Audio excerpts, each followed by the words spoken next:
Hello my dear student. So लक्ष्य मनोविज्ञान में आप लोगों का स्वागत है। हम लोग टेट और सीटेट से संबंधित उन सारे क्वेश्चनों को सॉल्व कर रहे हैं जो आ सकते हैं और जो आए हैं। तो इसी क्रम में हम लोग आगे चलते हैं। पहला क्वेश्चन देखते हैं। किंडरगार्टन विधि का प्रतिपादन किसने किया? क्या किंडरगार्टन विधि का प्रतिपादन किसने किया? ठीक है, तो किंडरगार्टन जो विधि है इसका प्रतिपादन किसने किया था? फ्रोबेल ने। क्या? फ्रोबेल ने इसका प्रतिपादन किया था। किसने किया था? फ्रोबेल ने। ठीक है, किंडरगार्टन का मतलब होता है बच्चों का उद्यान। क्या? बच्चों का उद्यान होता है इसका अर्थ। दूसरा देखते हैं, संकलनात्मक परामर्श के जन्मदाता है। क्या? संकलनात्मक परामर्श के जन्मदाता हैं। कौन है? पॉज करके आप लोग बताइए इसमें कौन है। इसमें थॉर्न। क्या? सी थॉर्न है इनका नाम है, सी थॉर्न। ये संकलनात्मक परामर्श के जन्मदाता है। अगला क्वेश्चन देखते हैं। छात्र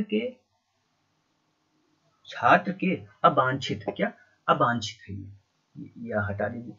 अवांछित व्यवहार के संशोधन हेतु सबसे प्रभावी विधि है। कोई भी छात्र है जो क्या करता है, ऐसा व्यवहार करता है जो अच्छा नहीं है, यानी वो वांछनीय नहीं है, वो करने लायक नहीं है। अवांछित मतलब जो करने लायक नहीं है। ठीक है, अब वो वैसा व्यवहार कर रहा है, तो वैसा व्यवहार ना करे इसके लिए हमें क्या करना चाहिए? हमें इसके लिए क्या करना चाहिए? उसके माता पिता को क्या सूचना देना चाहिए। क्या? उसके माता पिता को यह सूचित है, यहाँ पर गलती से सूचना देना चाहिए। छात्र को दंडित करना चाहिए या उसे नजरअंदाज कर देना चाहिए। अवांछित व्यवहार के कारणों का पता लगाना और उपचारों को सुधारना। तो इसमें कौन सा ऑप्शन सही है? द सही है। अगर वो अवांछित व्यवहार कर रहा है तो एक टीचर होने के नाते आप पता लगाएं कि वो क्यों ऐसा व्यवहार कर रहा है। क्या उसको कोई रोग तो नहीं है? क्या घर पर उसको कोई समस्या तो नहीं है? जब आप पता लगा लेंगे तब उसका आप निदान कर सकते हैं। क्या? तब आप अच्छे से उसका निदान कर सकते हैं। अगर माता पिता को सूचित कर दे तो माता पिता हो सकता है वो आपसे ज्यादा इस क्षेत्र में क्या प्रबुद्ध ना हो, तो काम नहीं होगा। दंडित करेंगे तो आप बिना वजह, यानी कि उस छात्र को पता भी नहीं होगा कि मुझे क्यों पीटा जा रहा है। ठीक है, नजरअंदाज कर देंगे तो नजरअंदाज करने का मतलब कि आप अपने कर्तव्य से पीछे हट रहे हैं। तो द जो इसका आंसर है वो सही होगा। अब डिसलेक्सिया संबंधित है। क्या? डिसलेक्सिया संबंधित है। क्या? डिसलेक्सिया संबंधित है। पॉज करके आप लोग बताइए कि डिसलेक्सिया किससे संबंधित है? तो डिसलेक्सिया संबंधित है किससे? लेखन संबंधित समस्या से। क्या? लेखन संबंधित जो समस्या है उसको क्या बोलते हैं? पढ़ने संबंधित। डिसलेक्सिया पढ़ने से संबंधित क्या है? पढ़ने से संबंधित समस्या है। क्या? डिसलेक्सिया जो है वो पढ़ने से संबंधित समस्या है। अब इसी समय हम लोग देख लेते हैं लेखन से संबंधित जो समस्या है उसको क्या बोलते हैं? डिसग्राफिया या डिसप्रैक्सिया। क्या? अगर लेखन से संबंधित कोई समस्या है तो लेखन संबंधित अगर समस्या है तो उसको मनोविज्ञान में क्या कहते हैं? डिसग्राफिया या डिसप्रैक्सिया। ठीक है, और पढ़ने से संबंधित समस्या है तो हम लोगों ने देखा ही, इसको क्या बोलते हैं? डिसलैक्सिया। क्या? डिसलैक्सिया बोलते हैं। और अगर गणित कौशल से संबंधित समस्या है तो डिसकैलकुलिया। क्या? डिसकैलकुलिया। क्या बोलते हैं? डिसकैलकुलिया। अगर गणित से संबंधित कोई समस्या है तो इसको क्या बोलेंगे? डिसकैलकुलिया। पढ़ने से कोई संबंधित अगर समस्या है तो उसको बोलेंगे डिसलैक्सिया, और लिखने से संबंधित कोई समस्या है तो उसको बोलेंगे डिसग्राफिया। अब अगर मौखिक रूप में कोई चीज सिखाना है उसकी अगर समस्या है तो उसको क्या बोलेंगे? डिस्फ्रेजिया। क्या? डिस्फ्रेजिया बोलेंगे उसको। क्या बोलेंगे? डिस्फ्रेजिया बोलेंगे। ठीक है, तो आप इस चारों को भी ध्यान रखिएगा।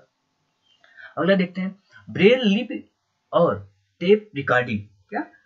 ब्रेल लिपि एवं टेप रिकॉर्डिंग किसके लिए शैक्षिक प्रावधान के रूप में प्रयुक्त किया जाता है? ब्रेल लिप होता है, कोई अंधा व्यक्ति है तो वो जो शब्द लिखा हुआ है कैसे जानेगा? तो अगर हम जैसे आ लिख देते हैं अब आ लिख देते हैं तो उसको पता नहीं चलेगा, लेकिन आ को हम ऐसा लिखें कि खुरदुरा टाइप का वो दिखाई दे, क्या खुरदुरा टाइप के दिखाई दे, ठीक है, बड़े बड़े, तो उसको हाथ वो रखकर वो क्या महसूस करेगा कि आ ऐसे बना है। तो जब किसी शब्द को हम उभार युक्त में भार में लिखते हैं, क्या ऐसे ऐसे हम लिखें जिसे वो छूकर महसूस कर वो पता लगा पाए कि किस शब्द का आकार कैसे है, तो उसको क्या बोलते हैं, ब्रेल लिपि उसको बोलते हैं। और टेप रिकॉर्डिंग अगर अंधा है तो उसको क्या टेप रिकॉर्डिंग से उसको सुनाया जा सकता है। तो पूछा जा रहा है कौन सा इसमें होगा, तो मैं पहले ही बता दिया मैंने, क्या दृष्टि बाधित अगर होगा तो वो ब्रेल लिप से क्या अक्षरों को जानेगा और टेप रिकॉर्डिंग से क्या सुनेगा, टेप रिकॉर्डिंग से वो सुनेगा, ठीक है। अगला देखते हैं, अगला है CWSN का अर्थ क्या है, क्या CWSN का अर्थ क्या है, पहुंच करके आप लोग बताइए क्या है इसका अर्थ है। इसका फुल फॉर्म आप लोग लिख लीजिएगा, चिल्ड्रन विथ स्पेशल नीड, क्या चिल्ड्रन विथ स्पेशल नीड्स। तो क्या हो गया इसमें, पहला हो गया कि विशिष्ट आवश्यकता वाले बच्चे, क्या विशिष्ट आवश्यकता वाले बच्चे, यानी जो अंधा है वो विशिष्ट हो सकता है, दिव्यांग है वो विशिष्ट हो सकता है, ठीक है। तो ये पूछा जा सकता है आपके एग्जाम में CWSN, और पूछा भी गया है, क्या पूछा भी गया है। निम्न में से कौन परामर्श का तत्व नहीं है, क्या निम्न में से कौन परामर्श का तत्व नहीं है, परामर्श का तत्व नहीं है, आप पूछ करके बताइए कि कौन सा परामर्श का तत्व नहीं है। तो जो वृत्तिक वृद्धि है वो परामर्श का तत्व नहीं है, क्या वो नहीं है। विश्वास, साक्षात्कार, ये सब विश्वास हो गया, साक्षात्कार हो गया, संप्रेषण हो गया, ये सब क्या है, ये परामर्श के तत्व है। अगला देखते हैं, मनोविज्ञान शाला उत्तर प्रदेश में कहाँ स्थित है, उत्तर प्रदेश का मनोविज्ञान शाला कहाँ स्थित है, तो ये कहाँ स्थित है, इलाहाबाद में स्थित है। मनोविज्ञान शाला इलाहाबाद में स्थित है, ठीक है। कब स्थापित हुई थी, 1942 में स्थापित हुई थी, क्या स्थापित हुई थी 1942 में, और आचार्य नरेंद्र देव इसकी अध्यक्षता की थी शुरू में, क्या अध्यक्षता की थी। चलो अगला क्वेश्चन देखते हैं, जो संबंध स्निकर का चूहों से एवं थॉर्नडाइक का बिल्लियों से था, जो संबंध, स्निकर एक विद्वान है, क्या स्निकर एक विद्वान है, थॉर्नडाइक एक विद्वान है, तो स्निकर का चूहों से और थॉर्नडाइक का बिल्लियों से उसी प्रकार कोहलर का था, उसी प्रकार कोहलर किससे संबंधित थे, कोहलर किससे संबंधित थे, तो कोहलर और करके बताइए आप, कोहलर किससे संबंधित, तो कोहलर संबंधित थे वन मानुषों से, क्या वन मानुषों से उनका क्या जो उन्होंने क्या दिया सिद्धांत दिया, वो सिद्धांत वन मानुषों से संबंधित था। अगला अधिगम का पठार, क्या अधिगम का पठार, अब अधिगम का पठार है, आपको अधिगम का पठार बताना है, तो इसमें कौन सा आंसर सही है, पहुंच करके आप बताइए, क्या पहुंच करके आप बताइए। अब अधिगम का पठार क्या होता है, क्या अधिगम में अवरुद्ध वर्धन का सूचक है, क्या जब आप कोई सीखते हैं कोई चीज तो उसमें हो सकता है कोई समस्या आ रही हो तो उसी को अवरोध बोलते हैं, तो अवरोध क्या अवरोध का ही ये क्या है सूचक है, क्या अवरोध का ही ये सूचक है, यानी कि आप पढ़ाई आपकी आगे नहीं बढ़ पा रही, बीच में कोई बाधा आ गया, आप सवाल लगा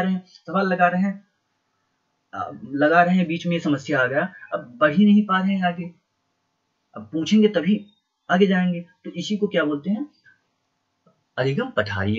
ऐसे आप बना देंगे, यहाँ आप पहुंचे, आप सवाल लगा, यहाँ पर आप रुक गए, अब आगे सॉल्व नहीं हो रहा है, तो उसे ही बोलते हैं क्या अधिगम का पठार, ठीक है। तो कौन सा आंसर है इसका, अधिगम का अवरुद्ध वर्धन, ठीक है, यानी कि अवरुद्ध हुआ, सीखने की प्रक्रिया जो है वो अवरुद्ध हो गई। अगला, द बिहेवियर ऑफ ऑर्गेनिज्म नामक पुस्तक किसने लिखी है, पहुंच करके आप लोग बताइए किसने लिखी है द बिहेवियर ऑफ ऑर्गेनिज्म, इसको किसने लिखी है, स्किनर ने, क्या स्किनर ने इसको लिखा है। अगला देखते हैं, छात्रों में सही व्यवहार के प्रशिक्षण हेतु सर्वाधिक महत्व क्या है, सर्वाधिक महत्व क्या है, आप पहुंच करके बताइए, किसका सबसे ज्यादा महत्व है, किसका सबसे ज्यादा महत्व है, सही व्यवहार का प्रस्तुतिकरण, क्या सही व्यवहार का प्रस्तुतिकरण जैसे एक छोटा बच्चा है, अब वो छोटा बच्चा वही सीखता है ज्यादा जो उसके सामने व्यवहार किया जाता है, क्या जो उसके सामने व्यवहार किया है, माता पिता जैसी कर रहे हैं तो वैसा बच्चा भी करता है। तो आप अगर बच्चों के सामने व्यवहार अच्छा करते हैं तो वो भी अच्छा ही व्यवहार करेंगे, क्या वो भी अच्छा ही व्यवहार करेंगे। ठीक है। समस्या समाधान में लक्ष्य प्रवणता के संप्रत्यय को किसने क्या किया, प्रस्तावित किया। क्या समस्या समाधान में लक्ष्य प्रवणता के संप्रत्यय को किसने प्रस्तावित किया, तो किसने प्रस्तावित किया, ब्रिक ने, इसको ब्रिक ने प्रस्तावित किया। ठीक है। अगला देखते हैं, निम्न में कौन शिक्षण की विचारधारा से संबंधित नहीं है। क्या शिक्षण की विचारधारा से संबंधित नहीं है, यानी शिक्षण क्षेत्र में इन्होंने काम नहीं किया है, क्या काम नहीं किया है। तो डेविड ह्यूम जो है वो शिक्षण की विचारधारा से संबंधित नहीं है, और एलन बुश तथा एचिसन ये सभी शिक्षण से संबंधित है। अगला देखते हैं, निम्न में से कौन शिक्षण अधिगम का स्तर नहीं है। क्या निम्न में से कौन शिक्षण अधिगम का स्तर नहीं है, तो शिक्षा अधिकार के 3 स्तर हैं। क्या 3 स्तर हैं, स्मृति स्तर, मेमोरी लेवल और अंडरस्टैंडिंग लेवल, अवबोध स्तर यानी अवबोध माने समझना, और परावर्ती यानी रिफ्लेक्टिव लेवल, क्या रिफ्लेक्टिव स्तर। तो इसमें आप देखेंगे दूरवर्ती जो है वो नहीं होगा, क्या दूरवर्ती जो है वो नहीं होगा। अगला देखते हैं, निम्न में से कौन कक्षा में जनतांत्रिक शिक्षण नीति नहीं है। निम्न में कौन सी कक्षा में जनतांत्रिक शिक्षण नीति नहीं है। क्या आप देखेंगे अन्वेषण यानी सभी को लगा के अन्वेषण करना, व्याख्यान सभी लोग उसमें इकट्ठा होंगे, क्या सभी लोग इकट्ठा होंगे, मस्तिष्क उद्वेलन सभी अपना मस्तिष्क का प्रयोग करेंगे। तो इसमें जो योजना है वो जनतांत्रिक शिक्षण नीति नहीं है। क्या नहीं योजना तो होगा ही, योजना हम बनाएंगे तो सब आपस में तो वो तो होगा ही। हाँ व्याख्यान कहेंगे क्योंकि व्याख्यान में एक ही देना होता है, क्या एक ही व्यक्ति देता है। अन्वेषण, योजना, मस्तिष्क उद्वेलन इसमें सभी लोगों को लगना, व्याख्यान केवल अकेला कोई व्यक्ति देगा, तो 20 का सही है। ठीक। अगला, निम्न में कौन समावेशी शिक्षा की विशेषता है। क्या निम्न में कौन समावेशी शिक्षा की विशेषता है, विशेषता नहीं है। क्या नहीं है, विशेषता नहीं है। तो आप देखेंगे बी आप कहिए, ये केवल विशेष आवश्यकता वाले छात्रों को सीखने की अभिवृत्ति है। समावेशी में केवल आप विशेष को सिखाएंगे। अभी हम लोगों ने किया था इससे पहले वीडियो में कि समावेशी में हम सामान्य और विशेष दोनों को शामिल करते हैं। क्या सामान्य और विशेष दोनों को शामिल करते हैं। ठीक है। तो बी इसका जो होगा वो गलत होगा। क्या बी जो है इसका गलत होगा। अगला देखते हैं, निम्न में कौन सा फ्लैडर की अंतःक्रिया विश्लेषण प्रणाली से संबंधित नहीं है। निम्न में कौन सा, ये सा क्या होगा, ये सा होगा, कौन सा फ्लैडर की अंतःक्रिया विश्लेषण प्रणाली से संबंधित नहीं है। तो पहुंच करके आप लोग करिए, इसमें क्या होगा, सा कथन, अभिभावक कथन है जो अंतःक्रिया विश्लेषण की प्रणाली से संबंधित नहीं है। ठीक है। आगे चलते हैं, संभाषण में अर्थ की लघुत्तम इकाई है। क्या संभाषण में अर्थ की लघुत्तम इकाई है, क्या है, रूपग्राम। क्या रूपग्राम लघुत्तम इकाई है। ठीक है। अगला देखते हैं, हम करके सीखते हैं, ये कथन किसका है, तो ये कथन किसका है, डॉक्टर मेस का ये कथन है कि हम करके सीखते हैं। अगला देखते हैं, निम्न में कौन सा शिक्षण का स्तर नहीं है। क्या शिक्षण का स्तर नहीं है। पॉज करके आप लोग करिए कि कौन सा शिक्षण का स्तर नहीं है। अभी हम लोगों ने किया ही है, तो वर्णन नहीं है। क्या वर्णन नहीं है। स्मृति स्तर है, बोध स्तर है, चिंतन स्तर है, लेकिन वर्णन नहीं है। अगला क्वेश्चन, शिक्षण की अंतक्रियात्मक अवस्था में मुख्य संक्रिया होती है। क्या शिक्षण की अंतक्रियात्मक अवस्था में मुख्य संक्रिया होती है। खोज करके आप लोग बताइए क्या होता है शिक्षण की अंतक्रिया में, क्या होता है। शिक्षण की अंतक्रिया में मुख्य संक्रिया होती है क्रिया प्रतिक्रिया तो होती है। निदान, समस्या हो गया तो निदान ही, समस्या आए तो निदान आप करेंगे ही ना। शिक्षण व्यवस्था में कोई बालक है, मैथ लगा रहा है तो उसमें समस्या तो आपसे पूछेगा, तो आप निदान करेंगे। प्रत्यक्षीकरण, आप देखते हैं सभी बच्चों को अच्छे से, क्या सभी बच्चों को आप अच्छे से देखते हैं, तो ये क्या होगा, सभी इसमें होगा। क्या इसमें सभी होगा। अब अगला, एक बालक काली गाय तथा काला कुत्ता, काला कुत्ता है, काली गाय तथा काला कुत्ता और काली वस्तुओं को देखकर डरने लगता है। तो इस प्रकार के अनुबंधन में निहित है। एक कोई बच्चा है, काली गाय को, काला कुत्ता को, काली वस्तु को देखकर डरने लगता है, तो ये किस अनुबंधन में निहित है। तो आप देखेंगे इसमें क्या होगा, उद्दीपक, क्या उद्दीपक सामान्यीकरण, क्या उद्दीपक सामान्यीकरण। किसी को देखकर, किसी भी चीज को देखकर वो ऐसा क्या हो जाता है, उद्दीपक हो जाता है। ठीक है, तो उद्दीपक सामान्यीकरण, क्योंकि सभी को, गाय को भी देखा तो उसी तरह, कुत्ता को भी देखा उसी तरह, काली वस्तुओं को देखा तो उसी तरह।